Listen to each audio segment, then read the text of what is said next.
Assalamualaikum warahmatullahi wabarakatuh.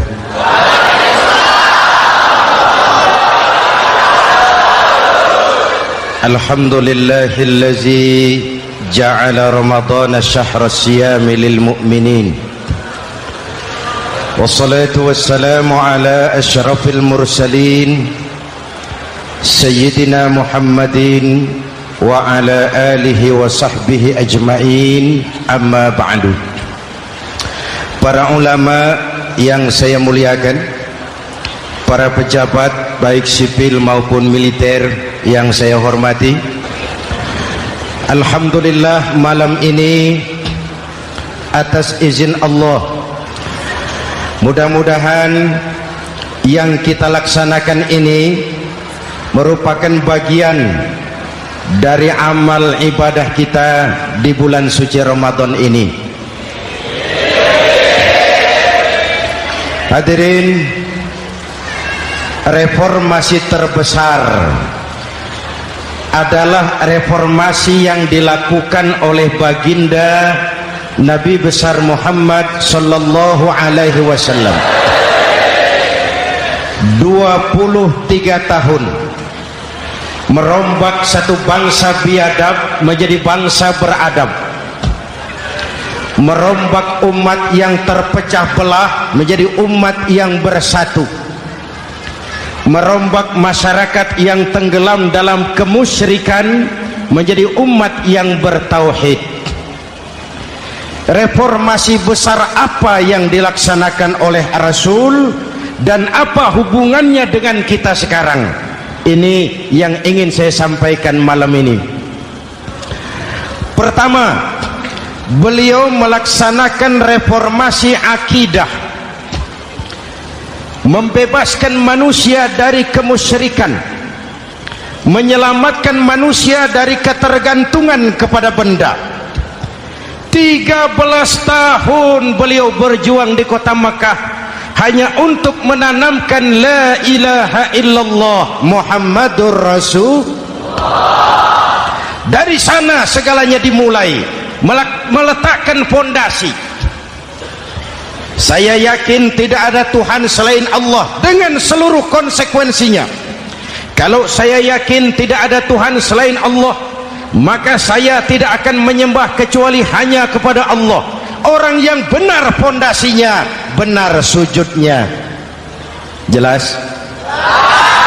Kalau saya yakin tidak ada Tuhan selain Allah, saya tidak akan minta rizki kecuali hanya kepada Allah.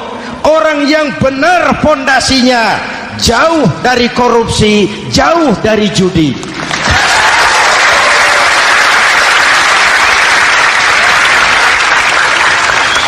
Kalau saya yakin tidak ada Tuhan selain Allah, saya tidak akan menggantungkan hidup kecuali hanya kepada Allah. Saya tidak akan melarikan persoalan kecuali hanya kepada Allah. Saya tidak akan pernah takut kecuali hanya kepada Allah. Saya tidak akan minta tolong kecuali hanya kepada Allah. Inilah generator yang membangkitkan seluruh nilai-nilai amal kita. Kita puasa, kita sujud, kita jihad, itu kan karena nilai iman. Betul? Imannya tidak kelihatan, yang kelihatan gejalanya. Mic ini berbunyi karena ada strom. Percaya apa tidak? Kelihatan stromnya? Kok tahu ada strom dari mana? Dari bunyi. Ada suaranya itu, ada stromnya. Kenapa? Bunyi. Lampu menyala karena ada strom. Kipas angin berputar karena ada strom. Betul? Jadi kalau ada strom bunyi dong. Kalau ada strom lampunya nyala dong.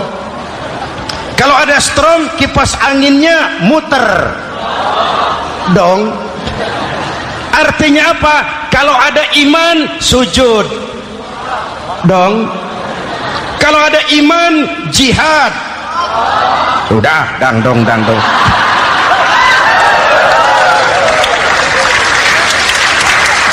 seluruh amaliyah kita hanya refleksi dari nilai-nilai keimanan. Maka dimulai dengan fondasi. Kalau fondasi kuat, apapun yang mau dibangun aman. Kalau fondasi rapuh, apa yang mau dibangun di atas fondasi yang rapuh. Karena itu, dengan tabligh akbar ini, pesan pertama saya, mari jaga nilai-nilai iman kita. Kita masih bergelut dengan zaman susah. Judi kembali merebak, narkoba meracuni remaja dan pemuda-pemudi kita, padahal dua-duanya sumber segala macam kemaksiatan. Judi mendidik orang jadi malas, dan sejarah belum pernah mencatat ada orang jadi kaya karena judi. Yang bangkrut, yang kere, yang melarat banyak.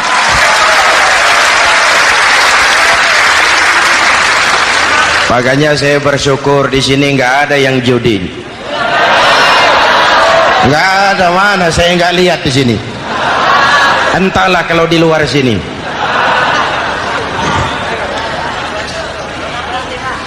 Judi itu penyakit, kalahnya bikin penasaran, menangnya bikin ketagihan. Itulah penyakitnya. Makanya lebih baik makan singkong betulan daripada makan roti mimpi. Ayo, makan singkong betulan, makan roti mimpi, lebih baik mana? Lebih baik makan roti betulan, Mas. Maksud saya, uang 4-5 ribu rupiah itu daripada belikan togel, daripada dibelikan pakong, daripada dibelikan macam-macam undian judi, lebih baik dibelikan beras, makan sama-sama. Hadirin yang saya hormati, karena iman kita hidup, untuk iman kita berjuang, dalam iman kita ingin kembali menghadap Allah Subhanahu. Dahulu pun orang-orang tua kita berjuang memerdekakan negeri tercinta ini. Apa faktor penggerak utamanya? Iman. Imanlah yang mengajarkan orang-orang tua kita, hubbul watan minal iman, cinta tanah air bagian daripada iman. Lah, tanah air kita kan bukan Aljazair, tanah air kita bukan Palestina, tanah air kita bukan Mesir, tanah air kita Indonesia. Mencintai Indonesia bagian daripada iman. Yang datang menjajah kebetulan kafir. Nah ini, bertemulah cinta tanah air dengan semangat jihad yang diajarkan agama. Lalu bangkitlah para ulama, bangkitlah para kiai, bangkitlah para santri, berjuang memerdekakan negara tercinta ini. Saya tanya lagi, orang-orang tua kita dahulu berjuang melawan penjajah, senjatanya apa? Bambu runcing. Jenderal mana mau taruhan? Bambu runcing merdeka melawan tank. Bambu runcing merdeka melawan meriam. Bambu runcing merdeka melawan tentara-tentara profesional yang terlatih dengan baik. Menurut logika tidak mungkin, menurut kebiasaan tidak bisa, menurut rasio impossible. Entoh nyatanya kita merdeka. Lalu para pendiri Indonesia dengan jujur mencantumkan dalam mukaddimah Undang-Undang Dasar negara kita kalimat yang berbunyi, dengan berkat rahmat Allah yang Maha Kuasa. Ada tidak itu dalam pembukaan Undang-Undang Dasar? Ada apa tidak? Pokoknya biar belum pernah baca, ada gitu saja sudah, biar lancar urusan. Saya yakin kalimat ini bukan lipstick, not decoration only. Kalimat ini pengakuan moral, pengakuan batin yang sangat jujur dari para pendiri Indonesia bahwa Allah campur tangan dalam proses kemerdekaan. Kalau tidak, nggak ada ceritanya bambu runcing merdeka melawan tank.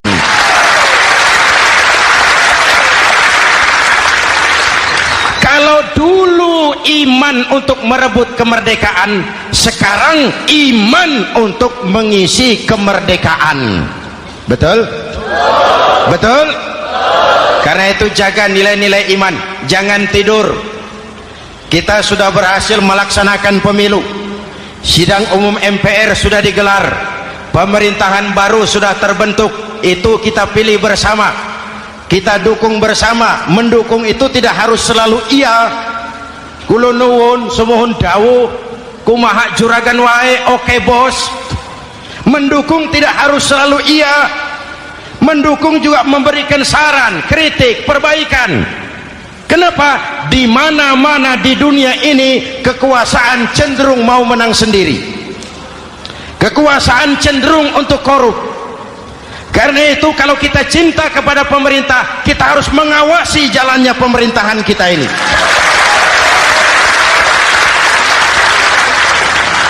Pengalaman ketika Orde Baru berdiri, kita percaya, kita serahkan penuh, lalu kita tidur. Akhirnya kita jadi susah sendiri. Betul? Umat Islam tidak boleh jatuh dua kali di tempat yang sama. Hari ini lewat sini jatuh wajar, belum tahu barangkali. Besok lewat sini lagi jatuh lagi, goblok tenan. Masa jatuh dua kali di tempat yang sama itu bagaimana? Hadirin yang saya hormati, nilai-nilai iman, intan paling mahal, mutiara paling berharga, tidak lain nilai iman.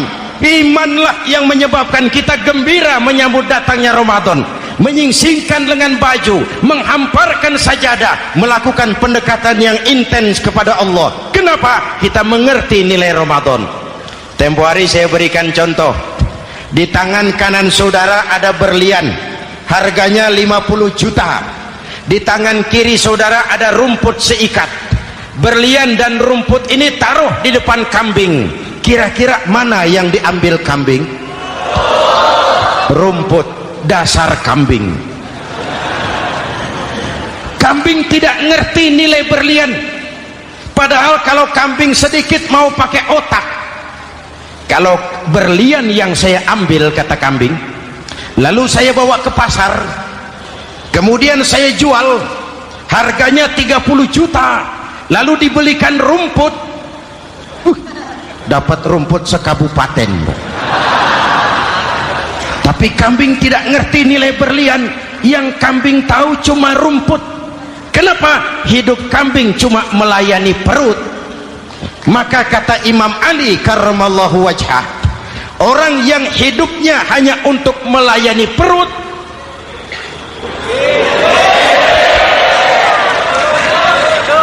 saudara yang ngomong ya, tanggung jawab. Saya kan cuma mulai, kenapa diterusin?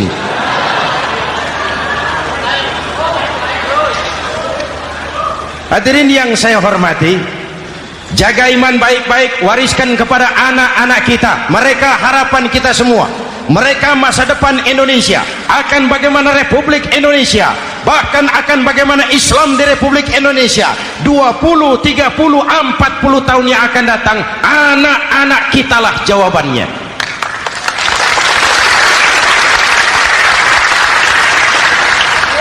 Mereka mau jadi apa, persilahkan, asal iman merupakan landasan hidupnya.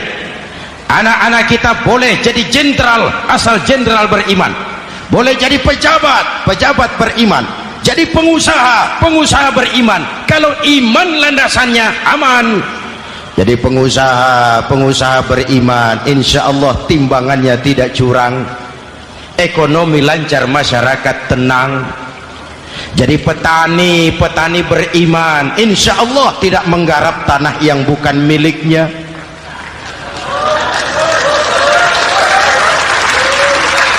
Jadi pejabat, pejabat beriman, insya Allah korupsinya sedikit.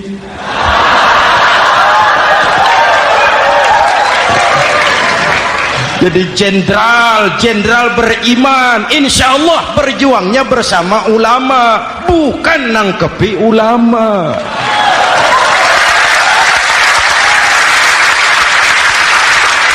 Jadi teknokrat, teknokrat beriman, jadi pengusaha, pengusaha beriman, jadi seniman, seniman beriman, jadi maling. Nggak ada, mana ada maling beriman. iman landasannya, insya Allah aman. Ini yang pertama. Yang kedua, baginda Nabi melaksanakan reformasi sosial. Berupa apa? Membebaskan manusia dari ras diskriminasi, mengikat manusia dengan tali akidah. Diciptakan kita dari laki-laki dan perempuan, dijadikan kita bersuku-suku dan berbangsa-bangsa. Bahkan Quran memulai dengan kalimat syu'ub, wa ja'alnakum syu'uban wa qabaila. Kami jadikan kamu berbangsa-bangsa dan bersuku-suku agar kamu saling mengenal satu dengan yang lain.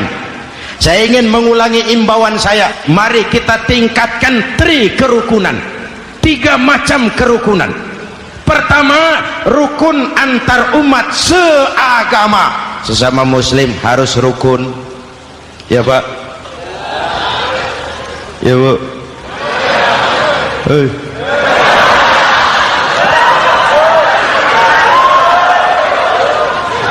Malam ini saya tidak merasa sebagai tamu di sini. Saya hanya keluarga di tengah-tengah keluarganya.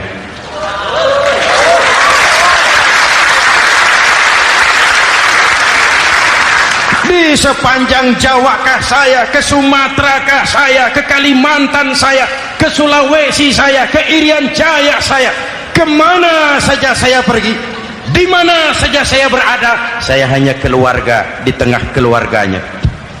Sebagai muslim kita terikat akidah, sebagai bangsa kita punya komitmen, kita ingin bersatu nusa, satu bangsa, satu. Inilah kita. Hadirin yang saya hormati, rukun antar umat seagama. Hura-hura pemilu sudah lewat, ekses-eksesnya harus kita hilangkan. Boleh jadi kemarin-kemarin karena berbeda kaos sama teman gak teguran. Yang sudah-sudah, yang penting sekarang ke depan. Sudah capek kita rakyat diobok-obok. Sudah datang saatnya kita meluruskan saf, merapatkan barisan, menggalang semangat kebersamaan. Rukun antar umat seagama. Begitulah malam ini saya hadir di tengah keluarga sendiri. Yang mengikat kita apa? Akidah. Di masjid kita ditemukan, dan inilah simbol kehidupan umat. Tadi kita sholat isya dan tarawih di sini, menghadap ke arah yang sama, menyembah Allah Tuhan yang sama, melakukan gerak yang sama, membaca bacaan yang sama, dengan bahasa yang sama. Betul? Tapi kita datang dari segala penjuru. Kita datang dari sebelah lor, sebelah kidul, sebelah wetan, sebelah kulon. Di sini di masjid ini kita menghadap ke arah yang sama. Kita yang hadir di sini boleh jadi ada yang dari Sumatera, Kalimantan, Sulawesi, Irian Jaya, tapi kita adalah Indonesia. Jelas? Jelas? Saya sering kasih contoh, coba kalau sholat pakai bahasa masing-masing, ramai masjid, bingung malaikat. Ini Indonesia ramai karena tiap provinsi sholat pakai bahasa masing-masing. Kalau Riau bicara sendiri, Ambon bicara sendiri, Aceh bicara sendiri, Irian bicara sendiri, ramai masjid. Jelas? Jelas? Yang imam pakai bahasa Indonesia, takbir, Tuhan yang maha besar. Gagah sekali, bingung malaikat. Kembali kita kalau sholat pakai bahasa masing-masing. Betapa ramainya masjid. Itu cermin dari bangsa yang tidak bisa menjaga kesatuan dan persatuan. Uni Soviet almarhum, al-mal'un, itu negara adidaya, negara adikuasa, bersama-sama dengan Amerika menjadi polisi dunia. Tetapi kemudian dihantam oleh glasnost yang kebablasan, Gorbachev terpental, Soviet pecah jadi negara kecil berkeping-keping. mimpi mengembalikan Soviet seperti dulu. Begitulah kalau kita biarkan benih-benih disintegrasi ini terus berkembang, tidak ada lem perekat, maka kita akan pecah berkeping-keping dan kita akan jadi satu bangsa yang kecil. Oleh karena itu, yang pertama, jaga kerukunan antar umat seagama. Berbeda pendapat boleh, berpecah belah jangan. Berbeda partai oke, tapi berbeda dalam wawasan bernegara jangan. Jujur saja, saya kemarin musim pemilu itu sudah agak pesimis melihat, batin saya menjerit, ya Allah, kenapa umat jadi begini? Kenapa umat harus terkotak-kotak? Terlalu banyak partai-partai Islam waktu itu, 20 lebih. Begitu sidang umum MPR berjalan, saya mulai melihat titik optimisme.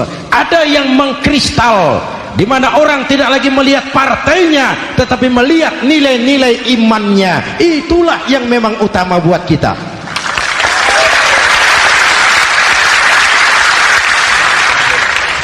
Ini yang pertama, rukun antar umat seagama. Yang kedua, rukun antar umat beragama. Beberapa hari yang lalu ada kejadian yang mengenaskan di Jakarta Timur, Cipayung. Peristiwa penyerbuan Yayasan Dolos. Hadirin yang saya hormati, kita tentu menyesalkan kejadian itu.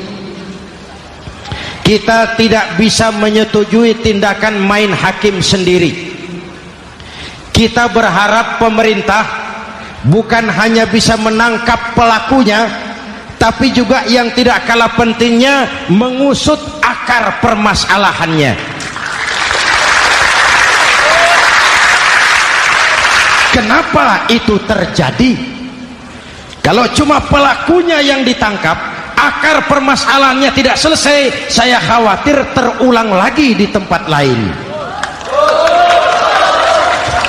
Inilah yang terpenting, menjaga kerukunan antar umat beragama, saling menghormati, saling menghargai. Jangan melakukan kamuflase, jangan melakukan tindakan-tindakan yang rawan dan peka. Misalnya umat Islam membangun masjid di tengah perkampungan orang Kristen, padahal tidak ada Islamnya di situ. Itu bisa menimbulkan kerawanan. Atau sebaliknya, membangun gereja di tengah perkampungan umat Islam yang tidak ada Kristennya di situ. Atau sebaliknya, mereknya kegiatan sosial, mereknya kegiatan kemanusiaan, tapi isinya penyebaran agama kepada orang yang sudah beragama. Itu pun bisa menimbulkan kerawanan. Jelas? Maka yang besar jangan mau menang sendiri, yang kecil harus tahu diri. Jelas? Mari saling menghormati, mari saling menghargai dalam batas lakum dinukum. Menangkap pelakunya penting, mengusut akar permasalahannya itu pun tidak kurang pentingnya. Hadirin yang saya hormati, Islam agama toleran, baik dari prinsip ajarannya maupun dari sikap umatnya. Islam agama yang rahmatan lil alamin. Kita punya kewajiban untuk membuktikan bahwa Islam bukan merupakan ancaman. Islam adalah alternatif. Islam adalah solusi. Islam bukan ancaman. Yang hadir di sini bukan perusuh, bukan umat biang kerok. Ini umat yang cinta damai.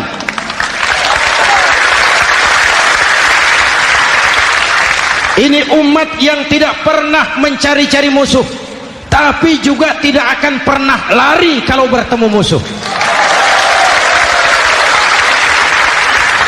Mari kita jaga kerukunan antar umat beragama.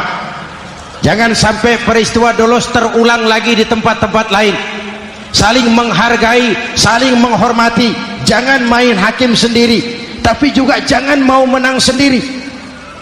Hadirin yang saya hormati, dengan menjaga kerukunan antar umat beragama, akar keutuhan kita sebagai bangsa semakin terpelihara. Lalu yang ketiga, rukun antar umat beragama dengan pemerintah. Tadi kita sholat di sini ada imam, ada makmum, betul? Kalau makmum siapa saja boleh, Mas. Tidak ada pemilihan makmum. Fikih itu ketat kalau sudah memilih imam. Nih makmum siapa saja. Pak, itu orang pemabuk itu, boleh jadi makmum. Suka mencuri, Pak, boleh jadi makmum. Bacaannya tidak fasih, boleh jadi makmum. Ketinggalan 1 rakaat, boleh jadi makmum. Tapi tidak tiap orang boleh jadi imam. Kenapa? Imam mau mimpin orang banyak. Kalau dia bodoh, bagaimana nasib makmumnya?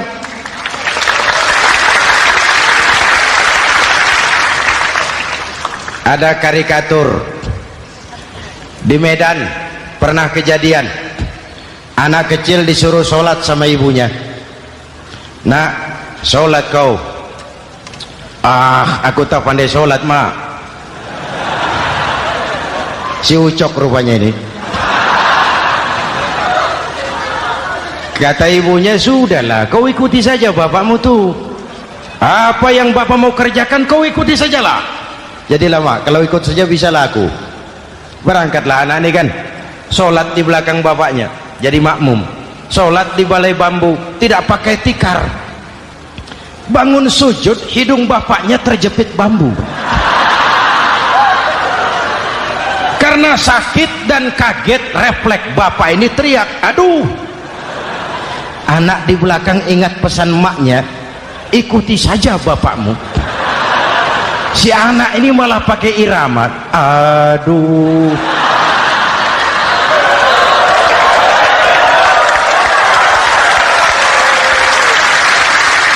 Lah, ada yang lebih gendeng lagi, mendengar anaknya mengaduh, bapaknya menoleh ke belakang. Kata bapaknya, kau kejepit juga, Cok, katanya. Sholat jadi ngobrol. Kalau makmum dan imam sama bodohnya, rusak sholat ini.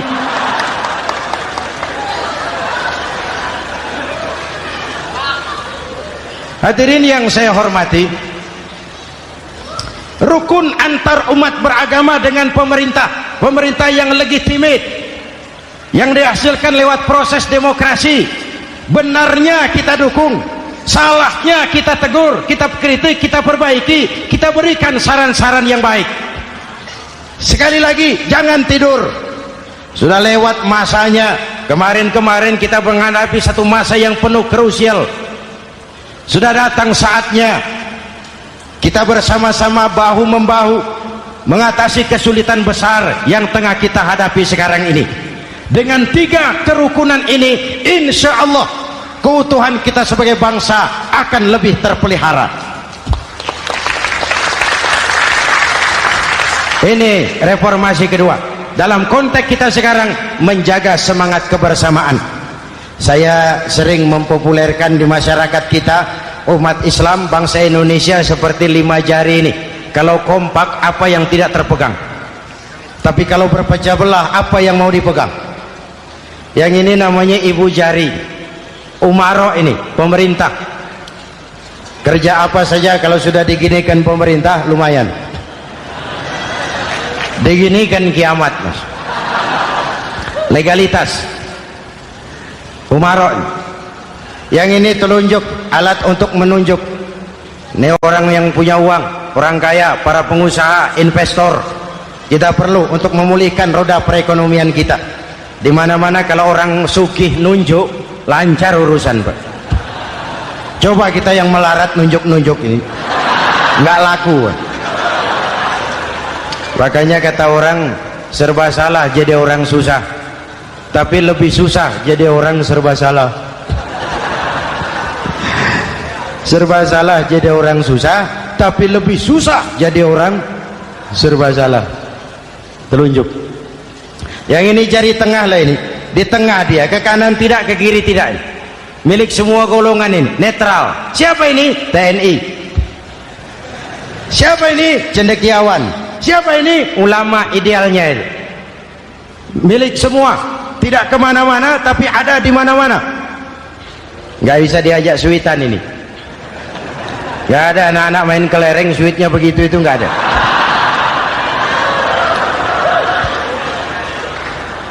Ini jari manis remaja, pemuda, masa muda, masa yang paling manis.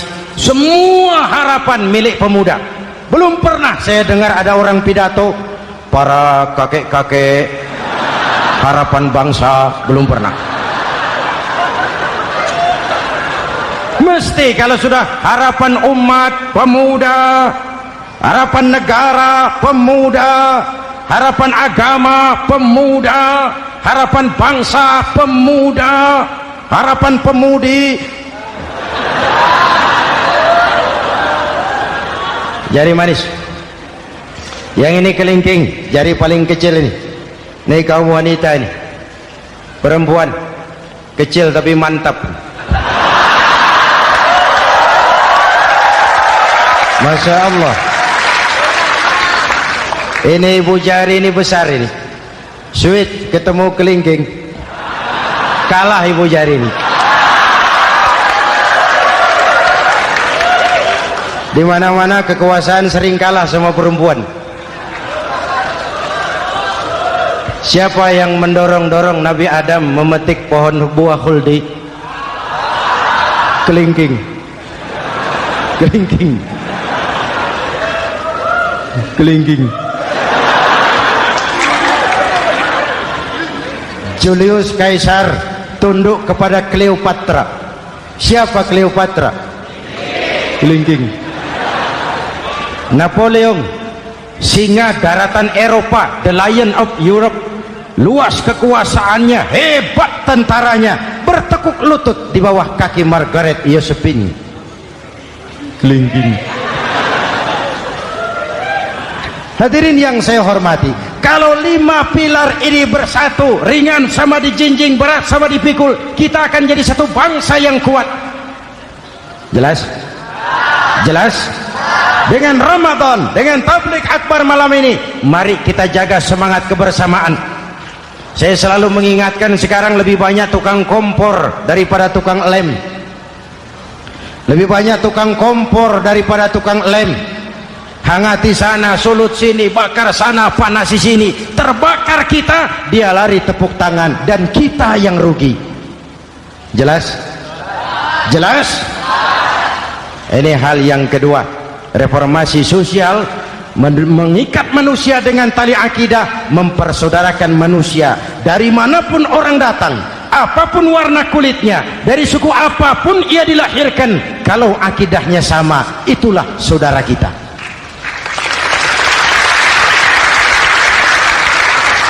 Kembangkan terus kerukunan antar umat seagama, antar umat beragama, dan antar umat beragama dengan pemerintah. Muslim bagaikan satu tubuh.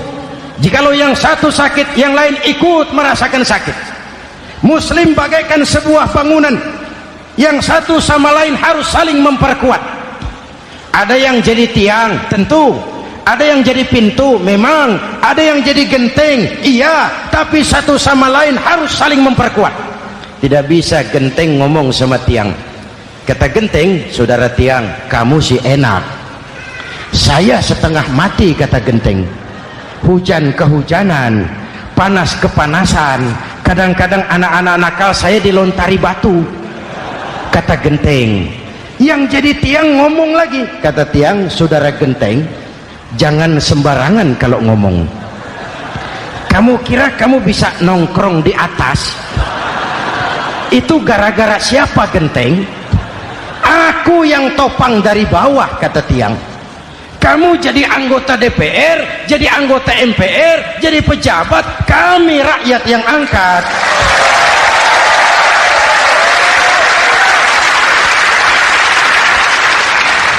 Jangan waktu di bawah rajin ngamalkan ayat kursi, dapat kursi lupa sama ayat.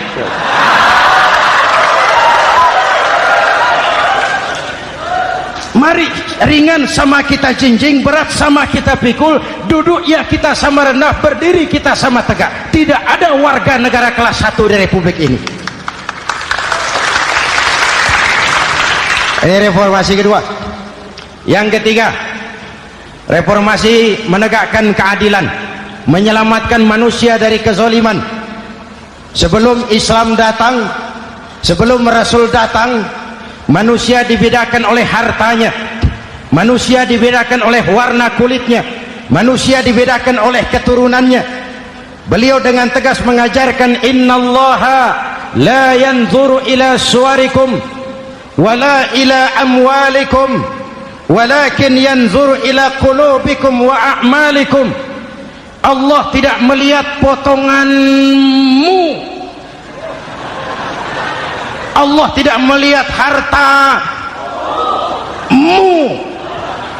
yang Allah lihat itu hatimu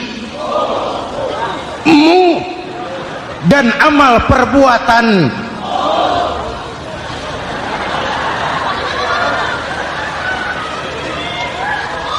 Perjuangan menegakkan keadilan.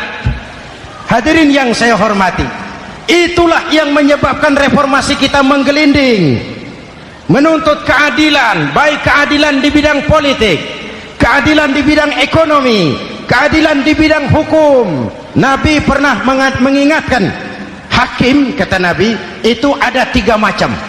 Al-qudatu salasatun. Hakim ada 3 macam. 1 di surga, 2 di neraka. Hadirin yang saya hormati, siapa yang hakim ke surga itu? Ada hakim yang tahu tentang kebenaran, lalu siap melaksanakan kebenaran itu, menghukum dengan kebenaran apapun resikonya, walaupun dimusuhi atasannya, walaupun bertentangan dengan nuraninya, karena itu orang yang dia sukai, tapi dia tetap melaksanakan hukum. Hakim yang mengerti tentang kebenaran sesuatu lalu melaksanakan hukum dengan kebenaran itu yang akan sampai ke surga.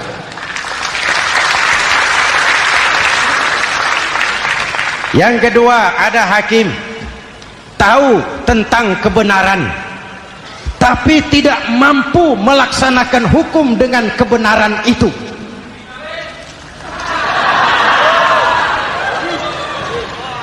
Tahu sesuatu itu benar tetapi tidak punya nurani untuk membela kebenaran, mengetahui kebenaran tapi tidak berdaya untuk memperjuangkan kebenaran. Akhirnya hukum dikebiri, yang salah jadi benar, yang benar jadi salah. Itulah realita yang kita rasakan selama ini. Yang baca Quran dengan suara merdu dapat piala, yang mengamalkan Quran dengan konsekuen dapat penjara, yang berteriak-teriak menegakkan keadilan dianggap aneh, yang korupsi habis-habisan hidup terhormat.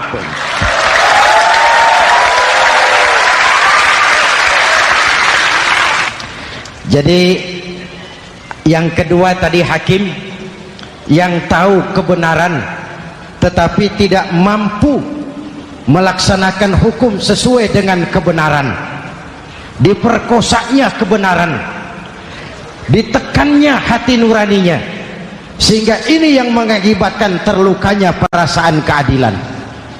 Yang ketiga lebih celaka lagi, ada hakim yang tidak mengerti tentang kebenaran lalu melaksanakan hukum dalam ketidakmengertiannya, bodoh melaksanakan hukum dalam kebodohan, itu pun menyebabkan orang masuk neraka. Na'udzubillah.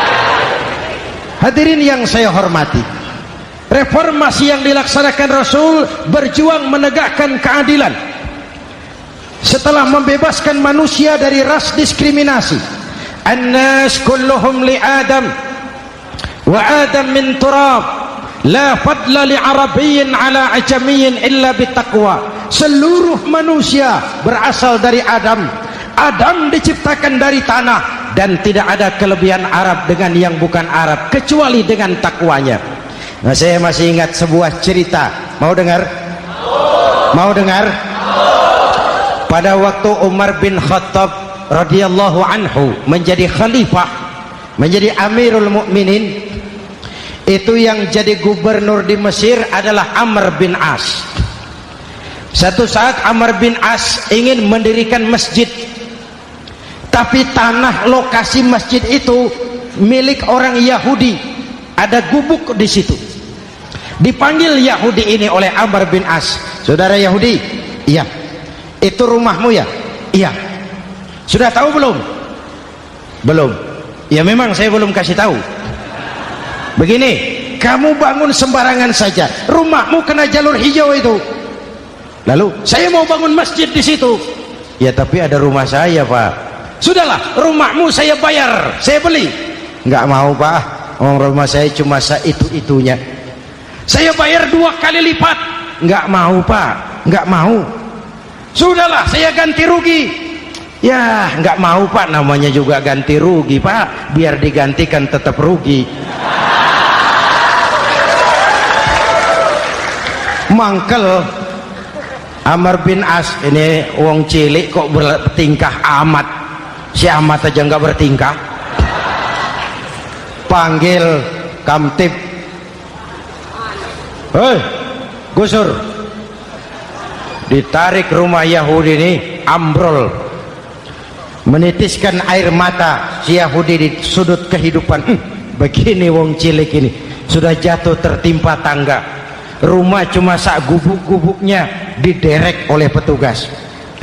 Pikir-pikir Amr bin As kan cuma gubernur, di atasnya kan masih ada khalifah Umar bin Khattab. Saya mau lapor ke pusat. Berangkat Yahudi ini dari Mesir menuju Madinah, berhari-hari berjalan, sambil berpikir, ini nanti kalau saya laporan kepada khalifah, apa pengaduan saya diterima? Wong saya rakyat kecil, lagian Yahudi, sementara yang menggusur saya ini gubernurnya sendiri. Terus dia berjalan sampai di kota Madinah. Lewat tengah hari dia mulai cari-cari. Ada orang, ketemu orang sedang tidur di bawah pohon kurma. Selamat siang, Pak. Siang.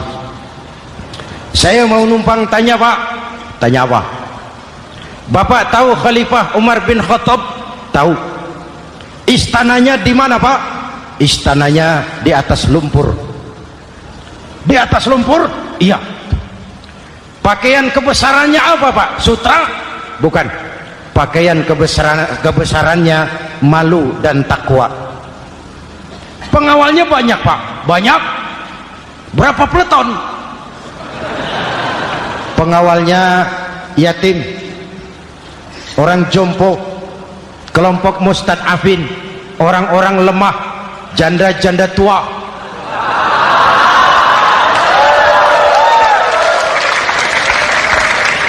Itu pengawalnya. Pakaian kebesarannya malu dan takwa. Pengawalnya orang-orang lemah, tidak berdaya. Kok begitu, Pak? Begitulah Umar bin Khattab. Orangnya sekarang di mana, Pak? Di depan kamu. Jadi Bapak, iya. Bapak, iya. Saya Umar. Ada apa, Mas? Oh, yang datang dari Semarang waktu itu. Gini loh, Pak, saya mau menuntut keadilan. Keadilan kenapa? Gubernur Bapak Amr bin As itu, Pak, zalim. Kenapa dia? Gubuk saya main tarik saja, runtuh. Saya nggak punya rumah lagi, wong saya ini golongan makmur, cuma rumah sama sumur. Lalu untuk apa? Katanya dia mau bangun masjid di situ, Pak. Dipaksanya rumah kamu ditarik sampai runtuh. Iya. Yahudi? Ya, Pak. Itu ada tempat sampah ya. Betul, Pak. Di situ banyak tulang unta. Coba kau cari satu tulang unta bawa ke sini. Bingung Yahudi. Pak, saya jauh-jauh dari Mesir ke sini ini mau cari keadilan. Kalau tulang unta di Mesir juga banyak, Pak. Sudahlah, kau ambil saja tulang itu. Berangkat Yahudi penuh tanda tanya, ambil sebuah tulang unta, diberikan kepada Khalifah Umar bin Khattab. Tulang ini diambil, Umar hunus pedangnya, dengan ujung pedang dibuat garis lurus di atas tulang unta itu. Rak. Selesai. Yahudi, iya Pak, sekarang kau kembali ke Mesir, serahkan tulang ini kepada Umar bin Amr bin As.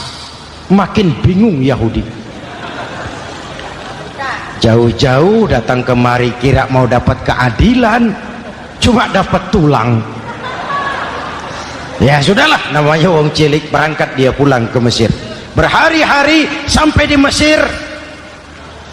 Pak Gubernur, ya lapor. Ada apa Yahudi? Saya dari pusat. Loh, kamu dari Madinah? Iya Pak. Ngapain sih kamu ke sana-sana? Nuntut keadilan. Kamu bertemu Khalifah? Ketemu Pak. Terus tulang.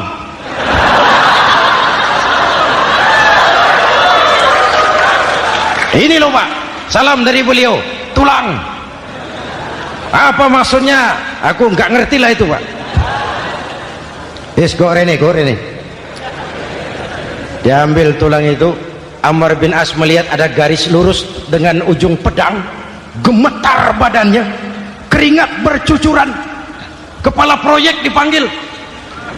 Mas, ini proyek masjid batal, gubuk Yahudi dirikan lagi. Loh Pak, kata kepala proyek, saya kan sudah menang tender Pak.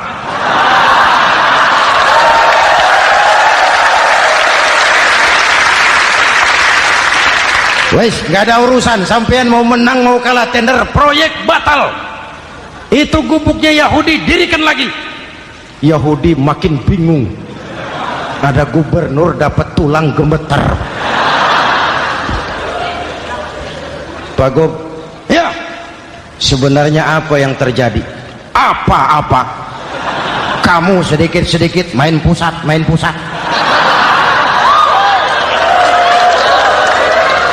Yang ngomong dulu toh. Ya kan awalnya saya sudah ngomong Pak, tapi gubuk saya tetap ditarik. Percuma ya saya ke pusat Pak. Saya dapat teguran keras dari Khalifah. Tahu kau apa artinya ini? Seolah beliau berkata, "Hei Amr bin As, jangan mentang-mentang sedang berkuasa kau bertindak seenakmu. Berlaku lurus dan adillah kamu seperti lurusnya garis di atas tulang ini."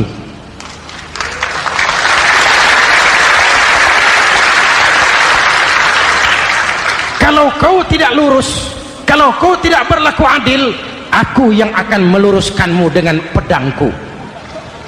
Itu bahasa simbolik. Siapa yang gak gemeter? Kamu. Pusat. Wedus.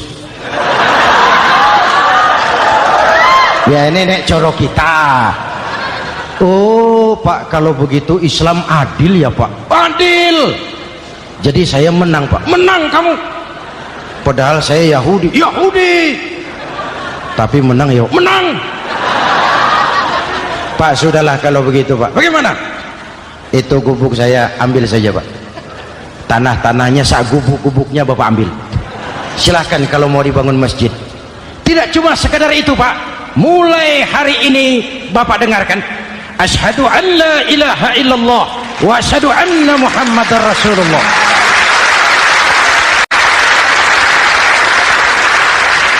Yahudi bisa menang perkara menghadapi gubernur. Kalau ini terjadi di Indonesia,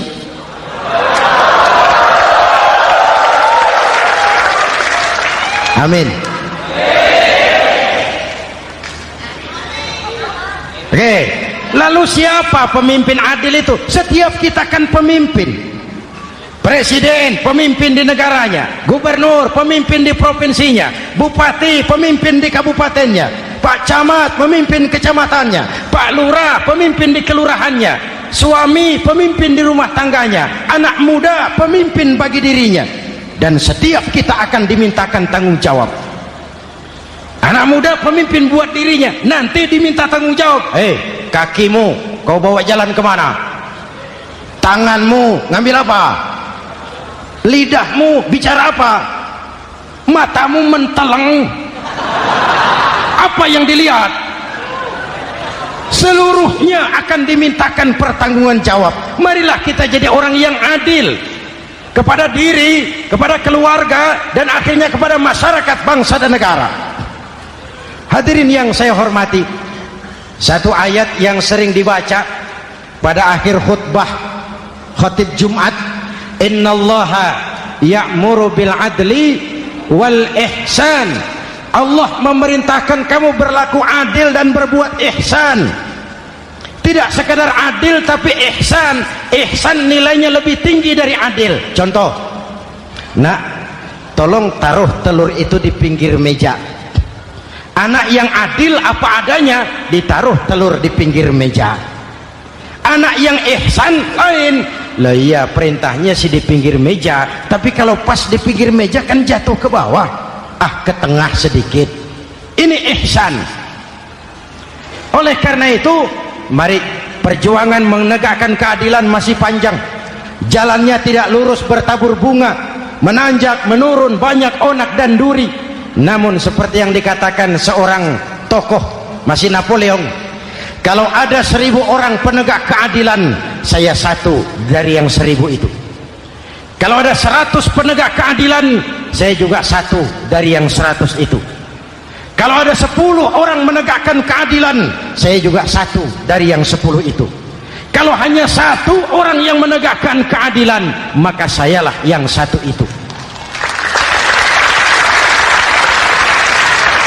Tetap konsisten berjuang menegakkan keadilan, walaupun besok langit akan runtuh, walaupun besok akan kiamat, keadilan tetap harus ditegakkan. Ini reformasi yang ketiga, menegakkan keadilan, mengayomi masyarakat dengan hukum yang tegas. Dan Rasul menjadi contoh. Ini yang hebat.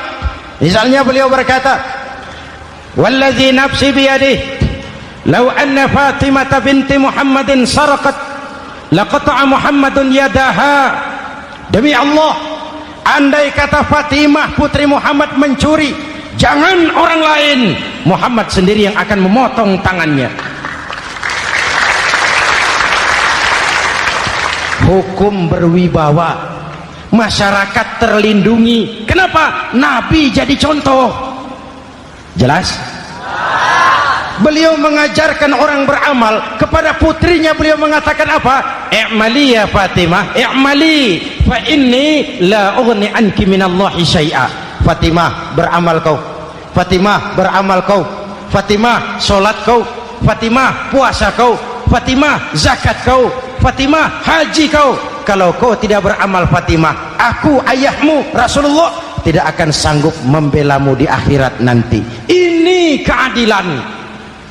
Tidak mentang-mentang putri kesayangan Nabi lalu sudah Fatimah kamu nggak sholat nggak apa-apa, nanti di akhirat ada papi. Jauh dari semangat nepotisme.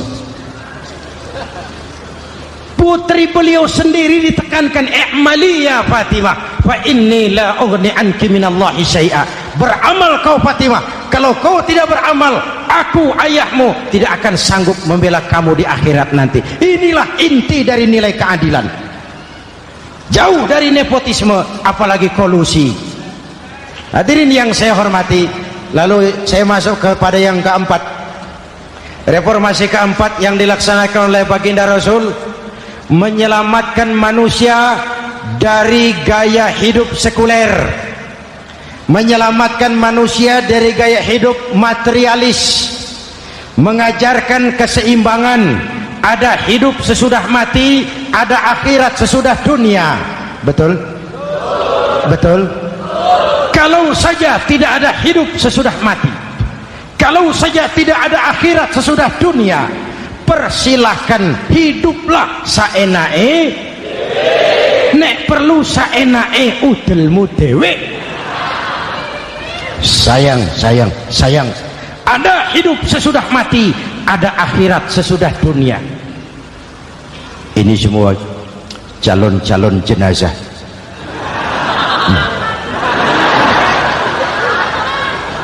calon lurah belum tentu jadi lurah, calon gubernur yang antri panjang, calon menteri mimpi, calon jenazah pasti. Betul? Karena ada hidup sesudah mati, ada akhirat sesudah dunia. Ini jadi rem. Saya kepengen kaya, tapi kalau menipu orang bagaimana dikubur? Saya kepengen naik pangkat, tapi kalau memfitnah orang bagaimana di akhirat? Melahirkan disiplin. Tujuan keyakinan akhirat mewarnai cara kita hidup di dunia. Hadirin, mari kita berdoa. Semoga semua yang hadir di sini dikuatkan iman dan Islam, dikokohkan kesatuan dan persatuan, dimurahkan rezeki untuk meningkatkan ibadah. Al-Fatihah. Bismillahirrahmanirrahim. Alhamdulillahirabbil alamin. Arrahmanirrahim. Maliki yaumiddin. Iyyaka na'budu wa iyyaka nasta'in. Ihdinas siratal mustaqim. Siratal ladzina an'amta 'alaihim ghairil maghdubi 'alaihim waladdallin. Amin. Nanti di akhir doa sama-sama kita kumandangkan kalimat tauhid. Bismillahirrahmanirrahim. Amin. Alhamdulillahirabbil alamin. Allahumma salli wa sallim mubarak ala sayyidina Muhammadin wa ala alihi wa sahbihi ajma'in. Allahumma rabbana taqabbal minna salatana wa siyamana wa qiyamana wa takhashu'ana wa ta'abbudana wa tammim taksirana ya arhamar rahimin. Allahumma ja'alna minas su'ada'il maqbulin wa la taj'alna minal ashqiya'il mardudin. Ya Allah, dengan sepenuh perasaan dan pengharapan, dengan segala kerendahan dan kelemahan, kami bermohon kehadirat-Mu. Tautkan hati kami bangsa Indonesia, satukan langkah kami untuk menata hari esok yang lebih baik. Karuniakan kami pemimpin-pemimpin yang takut kepadamu dan sayang kepada kami. Berikan mereka kekuatan zahir dan batin untuk membawa kami rakyat dan bangsa Indonesia keluar dari kesulitan besar ini menuju masyarakat yang adil dalam kemakmuran dan makmur dalam keadilan di bawah naungan ridha-Mu. Ya Allah, selamatkan kami dari perpecahan, selamatkan kami dari pertikaian, selamatkan kami dari bahaya kemunkaran dan kezaliman. Rabbana hab lana min azwajina wa dhurriyyatina qurrata a'yun waj'alna lil muttaqina imama. Afdalu ma qultuhu ana wan nabiyyuna min qabli la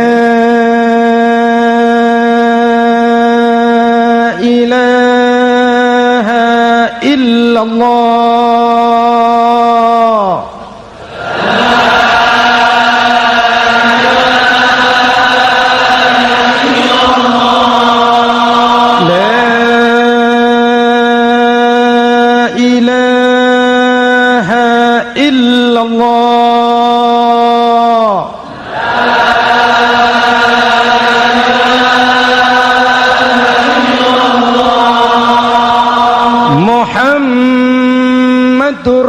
Rasulullah.